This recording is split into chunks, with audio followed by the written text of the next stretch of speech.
Hello and welcome back to my channel creative teaching. आज मैं आप लोगों के लिए जो राष्ट्रीय महोत्सव से जुड़े क्वेश्चन, सम्मेलन से रिलेटेड क्वेश्चन और भारत सरकार के आगामी जितने लक्ष्य हैं इसके बारे में डिस्कशन करेंगे, जो आपके एग्ज़ाम पॉइंट ऑफ व्यू से बेहद महत्वपूर्ण है। इस सीरीज़ को स्टार्ट करने से पहले कुछ इम्पोर्टेंट बातें हैं जो आप अपने जीवन में ज़रूर उतारें और आगे बढ़ें। आप रोज़ सुबह उठकर आप अपने लिए एक डायरी ज़रूर मेंटेन करें, जिसमें पूरे दिन की दिनचर्या ज़रूर लिखें और रोज़ खुद को अपने आप को एक बात ज़रूर बोले कि मैं यह कर सकता हूँ। यह जो लाइन है ये आपको बहुत एनर्जी देती है और यह जो खुद में जो ये विश्वास करने की क्षमता है ये डेवलप होती है। और आप जब ईमानदारी पूर्वक जो मेहनत करते हैं तो उसका फल एक दिन अवश्य मिलता है। इसी पॉजिटिविटी के साथ आज की करेंट अफेयर की सीरीज स्टार्ट करते हैं, जिसमें राष्ट्रीय महोत्सव के बारे में चर्चा करेंगे। 2022-23 में आयोजित जितने भी महोत्सव हैं इसके बारे में चलिए हम लोग डिस्कशन करते हैं। फर्स्ट है काला घोड़ा कला महोत्सव। काला घोड़ा कला महोत्सव जो है वो कहाँ पर आयोजित किया गया, तो मुंबई में आयोजित किया गया। आदि महोत्सव जो है वो नई दिल्ली में आयोजित किया गया। राष्ट्रीय संस्कृति महोत्सव जो है वो मुंबई में किया गया 11 से 19 फरवरी में। राष्ट्रीय संस्कृति महोत्सव जो है वो बीकानेर राजस्थान में आयोजित किया गया। यह जो राष्ट्रीय संस्कृति महोत्सव है यह 14वां महोत्सव है और यह बीकानेर राजस्थान में आयोजित किया गया है। नेक्स्ट है खजुराहो। खजुराहो से याद रखेंगे मध्य प्रदेश। खजुराहो नृत्य महोत्सव आयोजित किया गया। एलोरा अजंता अंतर्राष्ट्रीय महोत्सव महाराष्ट्र में आयोजित किया गया। ऑरेंज फेस्टिवल कहाँ आयोजित किया गया, तो ये कोहिमा नागालैंड में आयोजित किया गया। तोड़ गया महोत्सव जो है वो अरुणाचल प्रदेश में आयोजित किया गया। कहाँ किया गया तोड़ गया, अरुणाचल प्रदेश। अंतर्राष्ट्रीय पतंग महोत्सव जो है वो अहमदाबाद में किया गया। गंगा सागर मेला जो है वो पश्चिम बंगाल में आयोजित किया गया। मेला माघी आप लोग नाम सुने ही होंगे, जो पंजाब में आयोजित किया गया। विज्ञान साहित्य महोत्सव जो है यह भोपाल में आयोजित किया गया। अवतार महोत्सव राजस्थान में आयोजित किया गया। परशुराम कुंड महोत्सव जो है वो अरुणाचल प्रदेश में आयोजित किया गया। धरोहर स्वर धरोहर महोत्सव जो है वो नई दिल्ली में किया गया आयोजित। लोसर महोत्सव लद्दाख में किया गया। हॉर्नबिल महोत्सव जो है वो नागालैंड में किया गया। नेक्स्ट है राष्ट्रीय जनजातीय नृत्य महोत्सव जो है वो रायपुर छत्तीसगढ़ में आयोजित किया गया। अंतर्राष्ट्रीय गीता महोत्सव जो है ये कुरुक्षेत्र हरियाणा में आयोजित किया गया। नेक्स्ट है बांग्ला महोत्सव। जो बांग्ला महोत्सव है वो मेघालय में आयोजित किया गया। अमूर फाल्कन फेस्टिवल जो है वो मणिपुर में आयोजित किया गया। संगाई महोत्सव जो है वो मणिपुर में आयोजित किया गया। तो दो यहाँ पे अमूर और संगाई याद रखेंगे, मणिपुर और बांग्ला मेघालय। सरस फूड फेस्टिवल जो है वो नई दिल्ली में आयोजित किया गया। पहलगांव पक्षी महोत्सव जो है वो जम्मू कश्मीर में किया गया। नुआखाई महोत्सव का आयोजन जो है वो ओडिशा में किया गया। सुमंग लीला महोत्सव मणिपुर में आयोजित किया गया। वथुकंबा फूल महोत्सव जो है वो तेलंगाना में आयोजित किया गया। भारत रंग महोत्सव जो है वो महाराष्ट्र में आयोजित किया गया। आदिपुरा महोत्सव जो है वो तमिलनाडु में आयोजित किया गया। ओनम नाम सुने ही होंगे आप लोग, ये केरल में आयोजित किया गया है ओनम पर्व। खार्ची उत्सव जो है वो त्रिपुरा से संबंधित है। आम महोत्सव लखनऊ में मनाया गया। अम्बुबाची मेला जो है वो एक कामाख्या मंदिर में लगता है और असम में मनाया जाता है। असम के गुवाहाटी में कामाख्या मंदिर में अम्बुबाची मेला का आयोजन किया जाता है। नेक्स्ट है बैखो त्यौहार। बैखो त्यौहार जो है वो असम में मनाया गया। लेवेंडर फेस्टिवल जो है वो जम्मू कश्मीर में मनाया गया।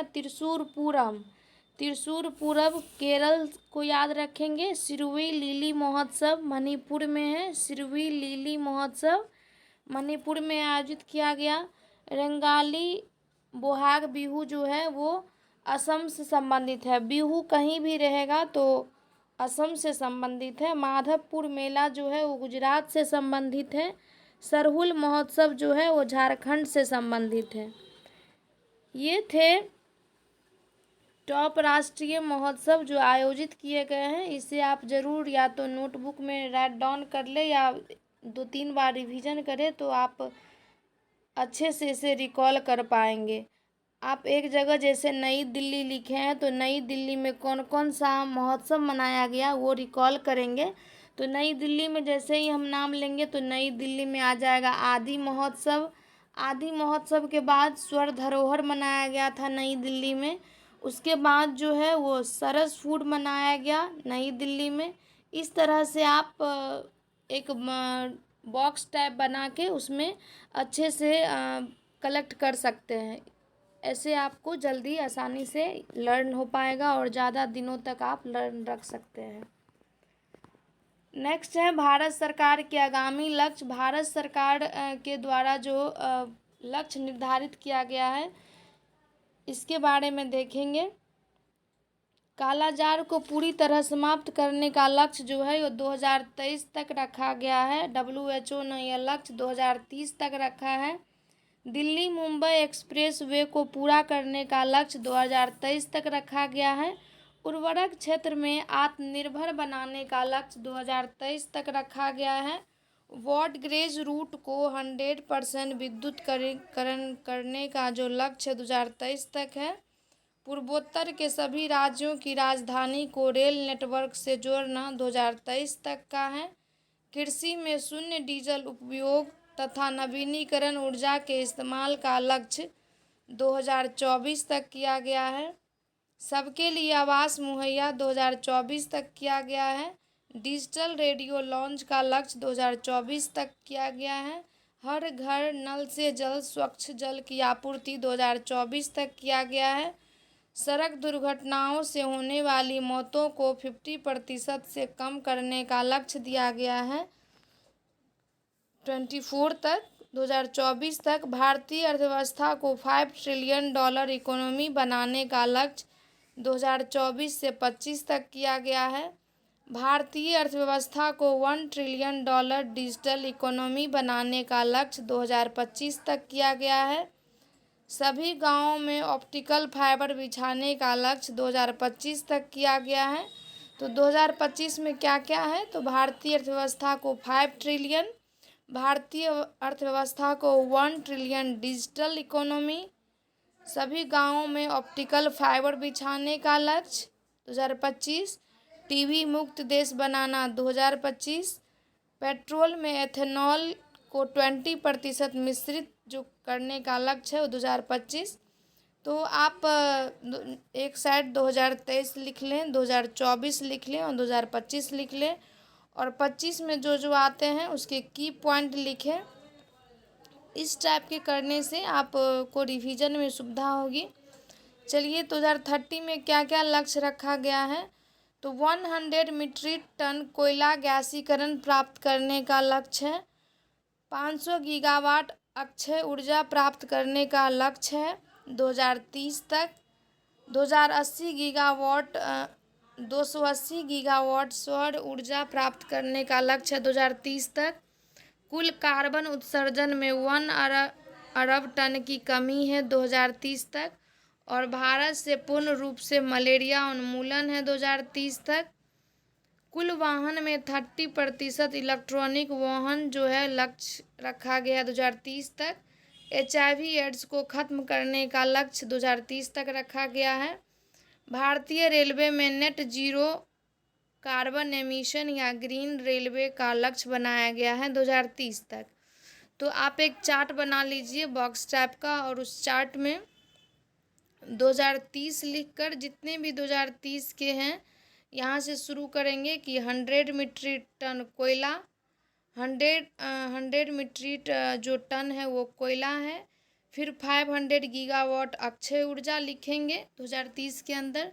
फिर 280 गीगावाट सौर ऊर्जा लिखना है। फिर कुल कार्बन में जो है कार्बन में 1 अरब टन की कमी लिखना है। ऐसे करके जो जो की पॉइंट है उसे लिखना है उस बॉक्स में, तो आप जल्दी से स्टोर कर पाएंगे और रिवीजन के दिनों में आपको बहुत हेल्प मिलेगी। और मलेरिया उन्मूलन लिखेंगे। फिर वाहन में जो है 30% इलेक्ट्रॉनिक वाहन। HIV एड्स को ख़त्म लिखिएगा। और फिर रेलवे में नेट जीरो कार्बन 2030 के अंदर लिखिएगा। हाइड्रोफ्लोरोकार्बन में 80%, इस टाइप के आप शॉर्ट नोट बना सकते हैं। हाइड्रोफ्लोरोकार्बन जो है वो 80% तक जो लक्ष्य रखा गया है वो 2047 तक रखा गया है।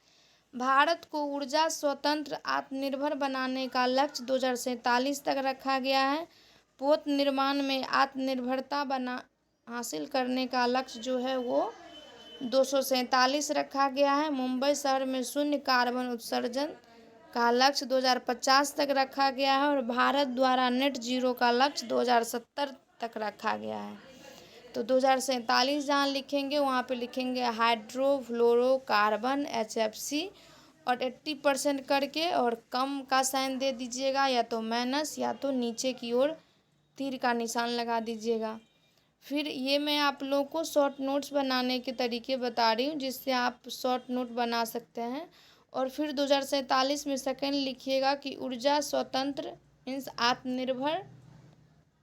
फिर पोत निर्माण, फिर मुंबई शहर को शून्य कार्बन और पूरे भारत को जो है नेट जीरो का लक्ष्य 2070 तक बनाया गया, और मुंबई शहर को शून्य कार्बन 2050 तक बनाया गया। ये मोस्ट इम्पोर्टेंट है, यहाँ से क्वेश्चन पूछे ही जाते हैं, इसीलिए आप लोग आगामी लक्ष्य को ज़रूर एक बार पढ़ लें। नेक्स्ट है भारत की अध्यक्षता के तहत होने वाले G20 सम्मेलन। अभी जो है वो G20 सम्मेलन जहाँ भी होते हैं और कोई भी एग्ज़ाम होता है तो यहाँ से 1-2 क्वेश्चन ज़रूर पूछे जाते हैं। तो चलिए देखते हैं। दूसरी G20 sustainable finance working group की जो बैठक है वह उदयपुर राजस्थान में हुई है। तो sustainable finance Udaipur Rajasthan. Anti corruption working group की जो बैठक है G20 लिख लेंगे, उसके बाद सस्टेनेबल लिखेंगे, फिर उदयपुर राजस्थान। फिर G20 anti corruption working group की पहली बैठक गुरुग्राम हरियाणा में हुई। G20 वित्त मंत्रियों और सेंट्रल बैंक गवर्नर की जो बैठक है वो बेंगलुरु में हुई। संस्कृति कार्य समूह की पहली बैठक जो है वो खजुराहो में हुई। और नेक्स्ट है मॉडल G20 बैठक, ये नई दिल्ली में हुई। कृषि कार्य समूह के लिए जो बैठक है G20 की, ये इंदौर मध्य प्रदेश में हुई। डिजिटल इकोनॉमी वर्किंग की पहली बैठक जो है वो लखनऊ में हुई। डिजिटल इकोनॉमी वर्किंग बैठक। नेक्स्ट जो है वो पर्यावरण और जलवायु स्थिरता की पहली बैठक जो है वो बेंगलुरु में हुई। पर्यटन कार्य समूह की पहली बैठक कच्छ के रन में हुई। एनर्जी ट्रांजिशन वर्किंग ग्रुप की बैठक बेंगलुरु में हुई। रोजगार कार्य समूह की पहली बैठक जोधपुर में हुई। और फिर सस्टेनेबल फाइनेंस वर्किंग ग्रुप की पहली बैठक जो है ये गुवाहाटी आसाम में हुई।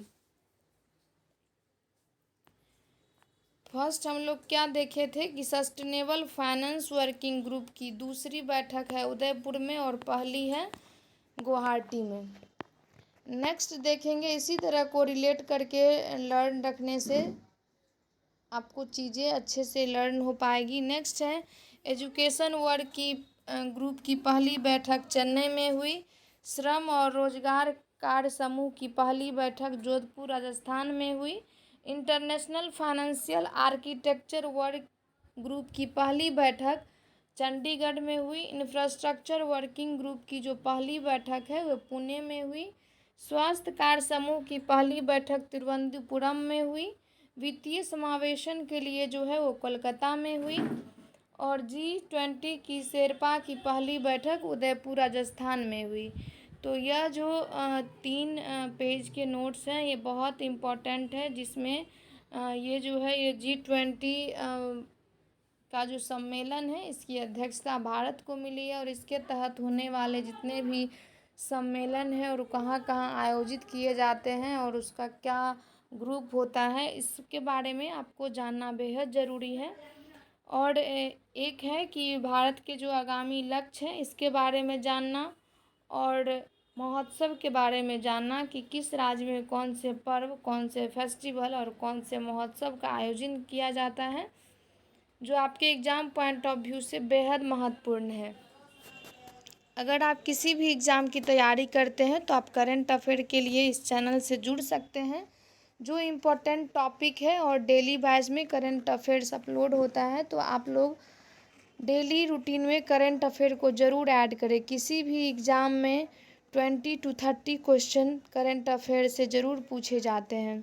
और जितना हो सके खुश रखें और खुद को खुश रखें और ईमानदारी पूर्वक मेहनत करें। ईमानदारी पूर्वक की जो मेहनत की जाती है ना, वो कभी व्यर्थ नहीं जाती। अगर आपको ये वीडियो अच्छा लगता है तो आप अपने दोस्तों से ज़रूर शेयर करें और इस चैनल को लाइक, शेयर एंड सब्सक्राइब ज़रूर करें। Thank you.